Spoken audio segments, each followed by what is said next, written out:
Miko majina naitwa Judy Ouma. Mimi ni msirika, nimeokoka, lakini kwa ile hali ambayo napitia ni hali ngumu. Ninaishi mahali hapa kwa muda mrefu, lakini ile maisha ninapitishwa ni ngumu. Landlord hachukuli kama sisi ni matenders. Anapiga watoto wetu picha, ukijaribu kuongea juu yake kumuuliza hiyo inakuwa ni hatia.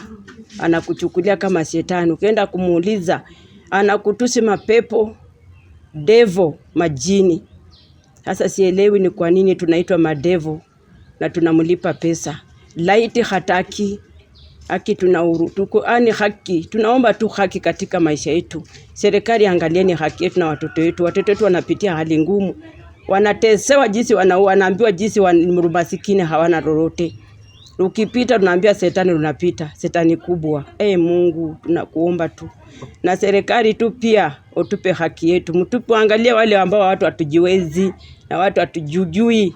Hatuna namna. Lakini Mungu serikali tu tuangalie tu. Mtusaidie, mtupe haki yetu tu. Sisi na watoto wetu. Hata mkiwa mnaangalia landlord jinsi walivyo. Unaweza kuona kwa njia wanatembea kwa amani, lakini ndani ya moyo wao chenye wamebeba hakifai. Hii nyumba wakati walipigwa watu wangu picha, hakika kuwauliza tu kwa nini mmepigwa watu wangu picha. Chance ya kuuliza tu picha imeleta kikwazo, imeleta mambo makubwa mpaka nikafikia umri ya kunitolea mabati. Wananiambia nihame bila hata sababu. Najiandaa kwa hama, najikuta niko kazini naambiwa kwamba nyumba imetolewa mabati. Kukimbia kukuja kuangalia mabati imetolewa, kuingia ndani ya nyumba manguo zimemwagwa, pesa zile ambazo nimetarajia kulipia watu wangu school fees na kulipa nyumba ile ya kwenda kuishi wamebeba. Serikali tu mtu angalie sisi wale ambao tujiwezi. Huyu mtu ni landlord ambao mimi mtendazi wake. Namlipa pesa na ngangana nikifanyia kazi watu kazi ya nyumba nikifua. Nikihangaika nikichoma mahindi kwa barabara nikichomeka na moto namlipa pesa, lakini hiyo pesa haoni kama ni maana kwake, ananiona mimi ni kama takataka. Hizi mimi kutolewa mabati ni ile tu jinsi watu wangu walipigwa picha kuulizwa na pesa. Hakika wapendwa, pesa ilikuwa ndani ya nyumba shilingi 50,000. Nilikuwa nimetarajia nilipie watu wangu shule, nifungue biashara, ingine nilipe nyumba. Hakika saizi sina namna na sina chochote, hata watu wangu kukula kwa nyumba ni shida. Hawana chochote. Hata shule waendi kwa sababu sina pesa. Kwa majina naitwa Amina Rashid. Mimi ndio firstborn wa Judith. Mimi wakati tukio ilifanyika tarehe 12 na nilipata habari ilikuwa saa 7. Na wakati mama alikuja akaniambia, nikamwambia sina usaidizi kwa saa hii, but kitu tutafanya nini? Tuende tu report ndio tupate usaidizi kutoka kwa serikali.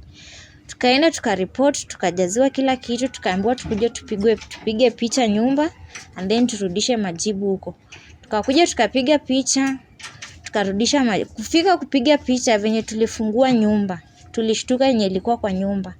Wakati walitoa mabati juu ya nyumba, mtu ni kama aliingilia juu ya nyumba, akaingia kwa nyumba, akachokora, akamwaga kila kitu kwa nyumba na akachukua pesa zenye tulikuwa tumesaidia mama ilikuwa afungue biashara na ingine ya watoto ya shule na ya kulipa nyumba.